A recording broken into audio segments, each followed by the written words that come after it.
Hello friends, आप सभी का स्वागत है आपके अपने यूट्यूब चैनल किरण स्टडी जीके पर। और इस क्लास के अंदर जो बजट 2026-27 का आया है तो उसके मैं हैंड रिटन नोट्स के रूप में रिवीजन करवा रही हूँ। तो ये क्लास आपके आने वाले 2026 के सभी एग्जाम्स के लिए रामबाण होने वाली है, तो प्लीज लास्ट तक क्लास को देखना है। साथ में इसकी पीडीएफ मैं टेलीग्राम पे डाल दूंगी। टेलीग्राम का लिंक आपको इस वीडियो के कमेंट सेक्शन के अंदर मिल जाएगा। तो चलो बिना टाइम वेस्ट के क्लास की शुरुआत कर लेते हैं। सबसे पहले देखते हैं बजट का इतिहास। तो सबसे पहले 1860 ईस्वी के अंदर ही ब्रिटिश भारत का जो पहला बजट है वो जेम्स विल्सन के द्वारा पेश किया गया था। 1947 में स्वतंत्र भारत का जो पहला बजट है वो षणमुखम शेट्टी के द्वारा प्रस्तुत किया गया था। तो स्वतंत्र भारत का पहला बजट है वो षणमुखम शेट्टी के द्वारा प्रस्तुत किया गया है। और 1950 ईस्वी के अंदर ही गणतंत्र भारत का पहला बजट है वो जॉन मेथाई के द्वारा प्रस्तुत किया गया था। तो गणतंत्र भारत का पहला बजट जॉन मेथाई के द्वारा। सर्वाधिक बार बजट पेश करने वाले वित्त मंत्री कौन है? तो इनका नाम है मोरारजी देसाई। इन्होंने 10 बार बजट को पेश किया था। पहली महिला वित्त मंत्री, तो ये पहली महिला वित्त मंत्री नहीं थी, पहली महिला कार्यवाहक वित्त मंत्री थी इंदिरा गांधी जी। इनके द्वारा बजट को प्रस्तुत किया गया था। ये प्रधानमंत्री रहते हुए ही वित्त मंत्री का पद भी इनके पास में था, तो इन्होंने पहला बजट को पेश किया था। वित्त मंत्री मतलब पूर्णकालीन वित्त मंत्री के रूप में ही पहली महिला कौन है? तो इनका नाम है निर्मला सीतारमण, जिन्होंने बजट पेश किया गया था। तो निर्मला सीतारमण है, ये पहली वित्त मंत्री है जो कि स्वतंत्र वित्त मंत्री का इनके पास में प्रभार है और इन्होंने बजट पेश किया करने वाली पहली महिला बनी है निर्मला सीतारमण। सबसे लंबी अवधि का बजट भाषण ये निर्मला सीतारमण का ही था, 2020 के अंदर ही 2 घंटे 40 मिनट का। और वित्त मंत्री निर्मला सीतारमण ने ही बजट 2026-27 के अंदर कौन से रंग की साड़ी पहनी थी? तो कांचीवरम तमिलनाडु की जो साड़ी वो पहनी हुई थी। तो मतलब साड़ी कौन सी पहनी थी ये भी पूछ सकते हैं। तो कांचीवरम तमिलनाडु की साड़ी वो पहनी हुई थी इनके द्वारा। और बजट पेश हुआ था 1 फरवरी 2026 को, यानी कल बजट को पेश किया गया है। 1 घंटे 25 मिनट का इन्होंने भाषण दिया था। और निर्मला सीतारमण का ये 9वीं बार बजट, मतलब कितनी बार इन्होंने बजट पेश कर चुकी है अब तक ये? तो 9वीं बार इन्होंने बजट को पेश किया गया था। तो मोरारजी देसाई का रिकॉर्ड है वो अगली बार तोड़ देंगे। ये 10वीं बार सर्वाधिक बार बजट पेश करने का रिकॉर्ड है और इन्होंने 9वीं बार बजट को पेश किया है इस बार। अब बजट 2026-27 के जो महत्वपूर्ण बिंदु हैं इनको देख लेते हैं। 1 फरवरी 2026 को भारत की वित्त मंत्री निर्मला सीतारमण ने ही 2026-27 के लिए 18वीं लोकसभा चुनाव के बाद में तीसरा केंद्रीय बजट प्रस्तुत किया गया है। तो 18वीं लोकसभा का इन्होंने कौन सा जो बजट है वो प्रस्तुत किया है? तो तीसरा बजट है इनका। और इन्होंने लक्ष्य गिनाए हैं कि पिछले 12 वर्षों के अचीवमेंट पे इन्होंने किन बिंदुओं पे सबसे ज्यादा ध्यान दिया है? तो स्थायित्व है, राजकोषीय अनुशासन, कम मुद्रास्फीति, सतत विकास। इन जो 12 वर्षों के अंदर ही ये अचीवमेंट है वो इन्होंने इनकी सरकार ने प्राप्त किए हैं। तो ये लक्ष्य भी इन्होंने बताए हैं कि किन किन लक्ष्यों पर इन्होंने सबसे ज्यादा ध्यान दिया है, तो इनको भी थोड़ा सा आप याद रख लेना। और 7% विकास दर का लक्ष्य प्राप्त करने के लिए ही सरकार के द्वारा क्या क्या कार्य किए गए हैं? तो ऊर्जा क्षमता है, घरेलू विनिर्माण क्षमता, सरकार के कार्यों से नागरिकों को लाभ, दूरगामी संरचनात्मक सुधार, मौद्रिक स्थिरता, सार्वजनिक निवेश पर जोर, कृषि उत्पादकता को बढ़ावा देना, आयात निर्यात जो आयात की निर्भरता उस पर निर्भरता को कम करना। ये सब इन्होंने 7% विकास दर के लक्ष्य को प्राप्त करने के लिए सरकार के द्वारा किया गया है। तो इन पॉइंटों को भी थोड़ा सा आप याद रख लेना। इंपोर्टेंट है अगले पॉइंट। 3 कर्तव्य बताए गए हैं बजट के अंदर। आर्थिक विकास यानी तेजी के साथ सतत विकास यानी आर्थिक विकास पहला लक्ष्य है, पहला कर्तव्य है। सेकंड कर्तव्य है आकांक्षा को पूरा करना। थर्ड है सबका साथ सबका विकास अर्थात समावेशी विकास पर जोर दिया गया है। तो इस बार बजट के अंदर ही 3 कर्तव्य बताए गए हैं, तीनों को अच्छे से याद रखना। आर्थिक विकास, आकांक्षा को पूरा करना और सबका साथ सबका विकास। अब इन 3 कर्तव्यों को पूरा करने के लिए 3 आवश्यकताएं भी बताई गई हैं। अब 3 आवश्यकताएं कौन कौन सी हैं? ढांचागत सुधार करना, मजबूत वित्तीय क्षेत्र, तो मजबूत वित्तीय क्षेत्र में बैंकिंग है, स्टॉक मार्केट है, वे वित्तीय क्षेत्र से संबंधित है। थर्ड है आर्टिफिशियल इंटेलिजेंस को बढ़ावा देना। तो जो 3 कर्तव्य हैं इनके लिए ही 3 आवश्यकताएं बताई गई हैं। ढांचागत सुधार करना, मजबूत वित्तीय क्षेत्र को मजबूत करना और आर्टिफिशियल इंटेलिजेंस को भी बढ़ावा देना। तो ये 3 जो आवश्यकताएं हैं इनको भी आप याद रख लेना। सुधार एक्सप्रेस, तो सुधार एक्सप्रेस यानी वित्त मंत्री के द्वारा कहा गया कि 350 प्लस जो सुधार है वो भी बताए गए हैं, जिसमें जीएसटी रिफॉर्म, इन्होंने जीएसटी में रिफॉर्म किया है, उच्च स्तरीय समिति को गठन किया है, रोजगार सृजन किए हैं, ये सब है। ये सुधार एक्सप्रेस के अंदर ही किया गया है जिसमें 350 प्लस सुधार किए गए हैं। केंद्रीय बजट 2026-27 के अंदर ही विकसित भारत का लक्ष्य नंबर जो फर्स्ट कर्तव्य दिया गया, फर्स्ट कर्तव्य को हासिल करने के लिए 6 स्तंभ बताए गए हैं। तो जो पहला कर्तव्य था आर्थिक विकास, उसको प्राप्त करने के लिए ही 6 स्तंभ बताए गए हैं। तो 6 स्तंभ कौन कौन से हैं? 7 रणनीतिक अग्रणी क्षेत्रों में विनिर्माण तेज करना, विरासत के औद्योगिक क्षेत्रों का कायाकल्प करना, चैंपियन एमएसएमई का निर्माण करना, अवसंरचना को सशक्त प्रोत्साहित करना, दीर्घकालीन ऊर्जा सुरक्षा और स्थायित्व सुनिश्चित करना, शहर आर्थिक क्षेत्र को विकसित करना। तो जो शहरी आर्थिक क्षेत्र है इसको विकसित करना। तो ये जो 6 स्तंभ है, ये जो पहला कर्तव्य था आर्थिक विकास, उसको प्राप्त करने के लिए बताए गए हैं। तो अब अपन ज्यादातर मतलब जो सारे जो 6 कर्तव्य है, जो 6 स्तंभ है, इनको देखते हैं। नंबर फर्स्ट है 7 रणनीतिक और अग्रणी क्षेत्रों में विनिर्माण तेज करना। तो इसके लिए बायो फार्मा शक्ति यानी ज्ञान प्रौद्योगिकी नवाचार के माध्यम से ही स्वास्थ्य सेवा के लिए रणनीति, इनके लिए 500 वर्षों के लिए 10,000 करोड़ का परिव्यय है वो किया जाएगा जो बायो फार्मा शक्ति के लिए। इंडिया सेमीकंडक्टर मिशन 2.0 है, ये भी लॉन्च किया गया है। 1.0 नहीं, भारत में सेमीकंडक्टर क्षेत्र की जो क्षमता है उसको विस्तार के लिए इंडिया सेमीकंडक्टर 1.0 लॉन्च किया गया था, और वर्तमान में इंडिया सेमीकंडक्टर मिशन 2.0 भी लॉन्च कर दिया गया है। Rare earth permanent magnet scheme, जो कि नवंबर 2025 के अंदर ही rare earth permanent magnet scheme प्रारंभ की गई थी दुर्लभ खनिजों की प्राप्ति के लिए, और दुर्लभ खनिज कॉरिडोर स्थापित। तो दुर्लभ खनिज कॉरिडोर है, कहाँ कहाँ पे स्थापित किए जाएंगे? ओडिशा, केरल, आंध्र प्रदेश और तमिलनाडु के अंदर। तो 4 राज्यों के अंदर ही दुर्लभ खनिज कॉरिडोर वो स्थापित किए जाएंगे। वेरी इंपोर्टेंट है, आपके एग्जाम के अंदर ही क्वेश्चन आएगा। उड़ीसा, केरल, आंध्र प्रदेश और तमिलनाडु के अंदर। समर्पित रासायनिक पारक, तो 3 समर्पित जो रासायनिक पारक है वो स्थापित किए जा रहे हैं, जिससे कि घरेलू रासायनिक उत्पादन हो बढ़ेगा और निर्यात पर निर्भरता हो भी कम होगी। 2 स्थानों पर हाई टेक टूल रूम बनाए जाएंगे। कंटेंट विनिर्माण योजना, जो कंटेनर विनिर्माण योजना है वो 5 वर्षों की अवधि के लिए ही 10,000 करोड़ रुपए के व्यय से ही कंटेनर विनिर्माण योजना है वो भी शुरू की गई है।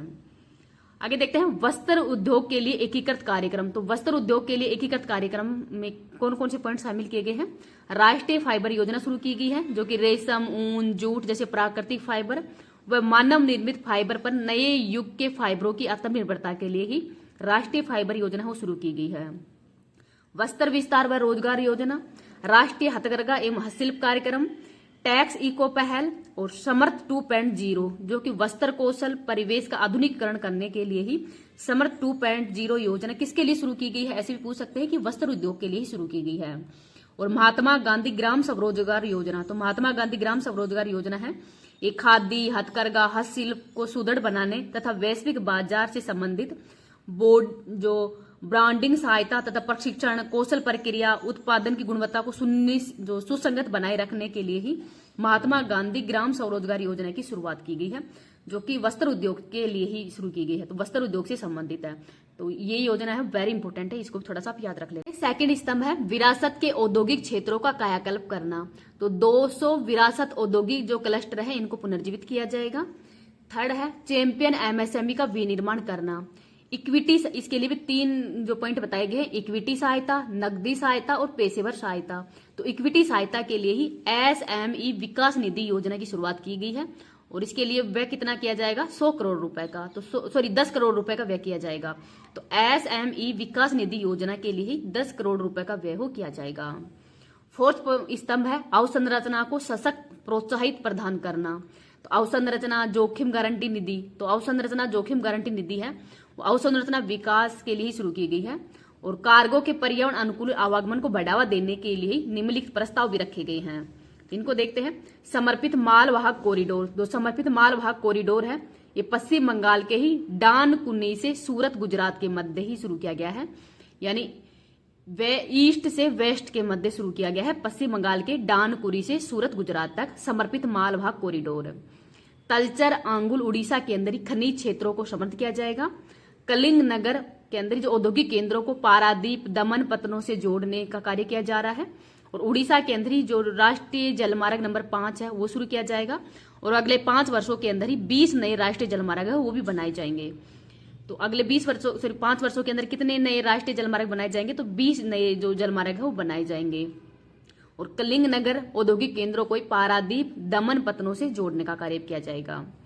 नेक्स्ट है बनारस और पटना के अंदर ही जहाज मरम्मत सुविधा वो स्थापित की जाएगी, जिससे कि जो अंतरदेशीय जलमार्ग जरूरतों को पूरा करने के लिए, तो अंतरदेशीय जलमार्ग की जो जरूरत है उनको पूरा करने के लिए पटना व बनारस के अंदर जहाज मरम्मत सुविधा स्थापित की जाएगी। और 6% से 12% 2047 तक की तटीय कार्गो प्रोत्साहन स्कीम का शुभारंभ किया जा रहा है। और अंतरदेशीय जलमार्गों और तटीय पोत परिवहन का हिस्सा है वो 6% से 12% तक कर दिया जाएगा 2047 तक। इंपोर्टेंट पॉइंट है, अंतरदेशीय जलमार्गों और तटीय पोत परिवहन का जो हिस्सा है वो 2047 तक की 6% से बढ़ाकर 12% कर दिया जाएगा। आगे देखते हैं समुद्री विमान के अंदर ही VGF योजना यानी वाइबिलिटी गैप फैसिलिटी, समुद्री विमानों के स्वदेशी निर्माण को प्रोत्साहन करने तथा पर्यटन को बढ़ावा देने के लिए ही समुद्री विमान VGF योजना है, इसकी भी शुरुआत की गई है। पहले कर्तव्य को पूरा करने के लिए जो स्तंभ नंबर 5 नंबर का है उसको देखते हैं। दीर्घकालीन ऊर्जा सुरक्षा और स्थायित्व सुनिश्चित करना, तो कार्बन कैप्चर उपयोगिता और भंडारण के लिए ही दिसंबर 2025 के अंदर ही कार्बन कैप्चर उपयोगिता और भंडारण योजना शुरू की गई थी। और विद्युत, इस्पात, सीमेंट, तेल शोधन, केमिकल्स, ये 5 औद्योगिक क्षेत्र हैं और इसके लिए 5 वर्षों के अंदर 20,000 करोड़ रुपए का प्रावधान भी किया गया है कार्बन कैप्चर उपयोगिता और भंडारण के लिए। तो 5 वर्षों के लिए कितना भंडारण करोड़ रुपए का प्रावधान किया गया है, तो 20,000 करोड़ रुपए का प्रावधान किया गया है। पहले 10-10 हजार के ही थे, अब इसी में कितना क्या है, 20,000 करोड़ रुपए का है। छठा स्तंभ है शहर आर्थिक क्षेत्र विकसित करना, तो 7 उच्च गति रेल कॉरिडोर है वो विकसित किए जाएंगे। कितने उच्च गति रेल कॉरिडोर विकसित किए जा रहे हैं, तो 7 किए जा रहे हैं। पहला देखते हैं मुंबई से पुणे, पुणे से हैदराबाद, हैदराबाद से बेंगलुरु, हैदराबाद से चेन्नई, चेन्नई से बेंगलुरु, दिल्ली से वाराणसी और वाराणसी से सिल्लीगुड़ी। ये 7 जो उच्च गति रेल कॉरिडोर है इनको आप अच्छे से याद रख लेना। मैं पीडीएफ भी आपको टेलीग्राम पे सेंड कर दूंगी, तो वहां से भी आप पीडीएफ से पढ़ लेना और क्लास को भी आप बार बार रिविजन करते रहना, जिससे कि आपको याद हो जाएंगे। आगे देखते हैं कर्तव्य नंबर 2 वित्तीय क्षेत्र से संबंधित है। तो वित्तीय क्षेत्र सॉरी वो जो कर्तव्यों को तीन कर्तव्य हैं इनको पूरा करने के लिए जो 3 आवश्यकताएं बताई गई हैं, तो उसका ही आवश्यकता नंबर 2 को देखते हैं। बैंकिंग संबंधी है, वित्तीय क्षेत्र से संबंधित, और बैंकिंग संबंधी एक कमेटी बनाई गई थी नरसिम्हन कमेटी, जो कि बैंकिंग रिफॉर्म से संबंधित है। फेमा एक्ट आया था 1999 में, इसकी समीक्षा की बात की गई है। शेयर मार्केट, तो फ्यूचर्स, प्रतिभूति, बॉन्ड, शेयर्स के लिए ही जो STT है सिक्योरिटी ट्रांजैक्शन टैक्स, इसको 0.02 से बढ़ाकर 0.05% को कर दिया गया है। ऑप्शन प्रीमियम और ऑप्शन चैन जो STT दर है उसको भी 0.1 से 0.125 से 0.15% है वो बढ़ा दिया गया है। तो ऑप्शन प्रीमियम और ऑप्शन चैन है इसकी दर को भी बढ़ा दिया गया है। कृषि और संबंधित क्षेत्रों में उत्पादकता को बढ़ाकर किसानों की आय है वो बढ़ाना है। तो पुराने व कम उपज वाले उद्यानों का कायाकल्प करना, अखरोट, बादाम, खुमानी, उच्च घनत्व वाले कृषि क्षेत्र है इनको बढ़ावा दिया जाएगा। उच्च मूल्य कृषि जैसे नारियल है उसको प्रोत्साहित किया जा रहा है। भारतीय काजू व कोको कार्यक्रम है ये भी शुरू किया जा रहा है। मत्स्य पालन के लिए 500 जो जलाशय हैं व अमृत सरोवर है इनको भी बढ़ावा दिया जाएगा। चंदन को बढ़ावा दिया जाए, जो चंदन की लकड़ी है उसको भी प्रोत्साहित किया जा रहा है। तो अब वर्तमान के अंदर ही जो बागवानी जो फसलें हैं उनको बढ़ावा दिया जा रहा है, और जो मतलब सबसे ज्यादा पैसे वाली जैसे नारियल वगैरह है, चंदन है, काजू है, कोको है, इनको सरकार के द्वारा बढ़ावा दिया जा रहा है, जिससे किसान की आय हो दुगनी हो सके। कृषि में भारत विस्तार के लिए ही कृषि के अंदर AI पद्धति है उसको भी बढ़ावा दिया जाएगा। नेक्स्ट है सेवा क्षेत्र पर पुनः जोर देना, तो 10 वर्षों से संबंधित स्वास्थ्य पेशेवर व 5 वर्षों के अंदर 1 लाख जो स्वास्थ्य पेशेवर हैं वो भी उनको भी बढ़ा दिया जाएगा। तो 10 विषयों से संबंधित जो स्वास्थ्य पेशेवर हैं वो अगले 5 वर्षों के अंदर 1 लाख जो स्वास्थ्य पेशेवर हैं उनकी भी नियुक्ति की जाएगी। ऑरेंज अर्थव्यवस्था को बढ़ावा दिया जा रहेगा। जो कंटेंट क्रिएटर लैब्स यानी CCL तो जो यूट्यूब पे कंटेंट क्रिएट करते हैं उनको सरकार के द्वारा बढ़ावा दिया जा रहा है और उसको क्या कहते हैं, ऑरेंज अर्थव्यवस्था। तो Indian institute of creative technology Mumbai के अंदर है और इसके अंतर्गत ही 15,000 माध्यमिक विद्यालयों व 500 महाविद्यालयों के अंदर ही जो AVGC जो कंटेंट क्रिएटर लैब है वो स्थापित की जाएंगी। तो कितनी की जाएंगी, 15,000 माध्यमिक विद्यालयों में और 500 महाविद्यालयों के अंदर ही। आयुष, तो 3 नए अखिल भारतीय आयुर्वेद संस्थान है इनकी भी स्थापना की जाएगी। चिकित्सा मूल्य पर्यटन हेतु 5 केंद्रों की स्थापना की जाएगी। खेलो इंडिया मिशन है, तो खेलो इंडिया मिशन है, इसको बढ़ावा दिया जा रहा है। खेल विज्ञान व तकनीक का एकीकरण है, वो भी किया जाएगा खेलो इंडिया मिशन के अंतर्गत ही। शिक्षा के लिए सरकार ने इस बार क्या बताया है, तो महिलाओं की स्टेम में बढ़ावा देने के लिए प्रत्येक जिले के अंदर उस शिक्षा के लिए ही महिलाओं के लिए स्टेम संस्थान जो छात्रावास होते हैं उनकी स्थापना की जाएगी। तो महिला छात्रावास है, इनकी स्थापना की जा रही है स्टेम के अंदर ही महिलाओं की भागीदारी बढ़ाने के लिए। 5 विश्वविद्यालयों के अंदर टाउनशिप निर्माण किया जाएगा। 4 टेलीस्कोप भी स्थापित किए जा रहे हैं खगोल भौतिकी व खगोल विज्ञान को बढ़ावा देने के लिए। तो ये कहाँ पे स्थापित किए जा रहे हैं, national large solar telescope, national large optical telescope और हिमालय चंद्र टेलीस्कोप और द कोसमोस 2 प्लेनेटोरियम जो टेलीस्कोप है ये स्थापित किए जाएंगे। तो जो 4 टेलीस्कोप है वो भी स्थापित किए जा रहे हैं, ये भी शिक्षा के अंतर्गत आ रहे हैं। पर्यटन के अंतर्गत तो राष्ट्रीय गंतव्य डिजिटल ज्ञान ग्रिड है, इसकी स्थापना की जा रही है, अर्थात जो महत्वपूर्ण स्थान है उनको डिजिटल दस्तावेज है वो बनाया जाएगा। माउंटेन ट्रेल्स, तो माउंटेन ट्रेल्स है, इसकी शुरुआत कहाँ पे की जा रही है, हिमाचल प्रदेश, उत्तराखंड, जम्मू कश्मीर के जो पूर्वी घाट के अंदर ही अराकू घाटी और पश्चिमी घाट के अंदर जो पोदी गई मलाई घाटी है, यहाँ पर माउंटेन ट्रेल्स है, इसकी शुरुआत की जा रही है। टर्टल ट्रेल्स की, इसका जो टर्टल ट्रेल्स है इसकी कहाँ शुरुआत की जा रही है, तो उड़ीसा, कर्नाटक, केरल के जो तटीय क्षेत्रों के प्रमुख आश्रय स्थल हैं इनके पास में ही टर्टल ट्रेल्स है, इसकी शुरुआत की जा रही है। तो आपसे पूछ सकते हैं माउंटेन ट्रेल्स है ये कहाँ पे शुरू की जाएगी, टर्टल ट्रेल्स है ये कहाँ पे शुरू की जाएगी। देखते हैं बर्ड वाचिंग ट्रेल्स, तो आंध्र प्रदेश तमिलनाडु के अंदर जो पुल्लीकट्टी झील है इसके किनारे ही बर्ड वाचिंग ट्रेल्स है ये भी स्थापित किया जाएगा। भारत पहली बार बिग कैट समिट है वो भी आयोजित करेगा और बिग कैट अलायंस है, इसके हेड कौन है वर्तमान में, तो ये है भूपेंद्र यादव जो कि भारत के वर्तमान में पर्यावरण एवं जलवायु परिवर्तन मंत्रालय के मंत्री हैं। लोथल, धोलावीरा, राखीगढ़ी, अद्दीन चनालूरम, सारनाथ, हस्तिनापुर, लेह जैसे 15 पुरातात्विक स्थलों को जीवित और सांस्कृतिक गंतव्य के रूप में इनको विकसित भी किया जाएगा। तो ये स्थलों के जो नाम लिखे गए वो तो इंपोर्टेंट है, साथ में और कितने पुरातात्विक स्थलों को विकसित किया जा रहा है, तो 15 को। पूर्वोत्तर क्षेत्र के अंदर ही बुद्ध सर्किट है वो भी विकसित किया जाएगा। तो पूर्वोत्तर क्षेत्र में कौन सा सर्किट विकसित किया जा रहा है, तो बुद्ध सर्किट। सेवा क्षेत्र में भी सुधार पर बल दिया जा रहा है, तो सेवा क्षेत्र के लिए भी किसमें बल दिया जाएगा, सुधार पर।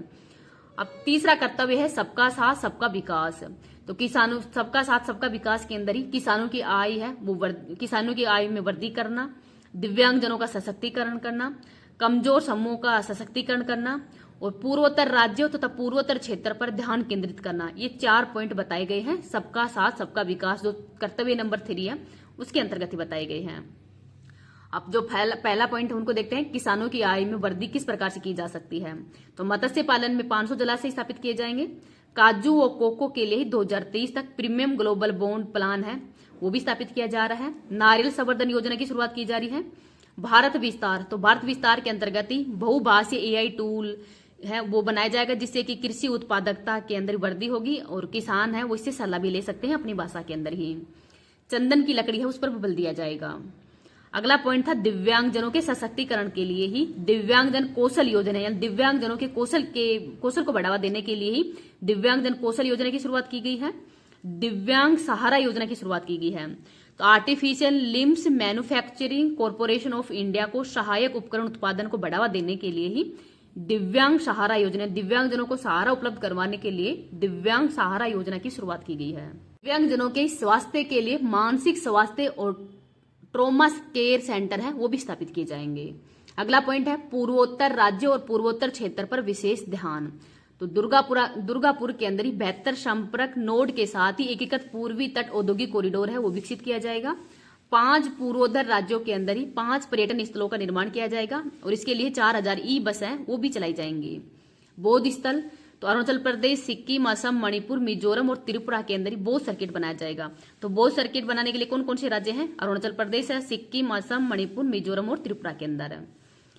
अगर देखते हैं 16वां वित्त आयोग, तो 16वां वित्त आयोग है इसने 17 नवंबर 2025 को ही राष्ट्रपति को अपनी रिपोर्ट वो प्रस्तुत की थी। संविधान के अनुच्छेद नंबर 281 के तहत ही सरकार ने आयोग की सिफारिशों को मान लिया है और 41% है वो केंद्र से राज्यों को वित्त के रूप में दिया जाएगा। तो केंद्र से राज्यों को जो दी जाने वाली वित्तीय सहायता कितनी % दी जाएगी, तो 41% दी जाएगी। और ये सिफारिश किसने की है, 16वें वित्त आयोग के द्वारा की गई है। राजकोषीय समेकन, तो इसके अंतर्गत ही राजकोषीय घाटा हो 2026 से 27 में 4.3% का अनुमान है। जबकि 2025-26 के अंदर ये 4.4% का अनुमान था और इस बार कितना है 4.3% का।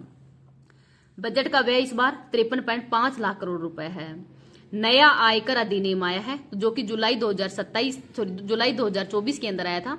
आयकर एक्ट 1961 को रिप्लेस किया था। तो किसको रिप्लेस करके आया है? आयकर एक्ट 1961 को।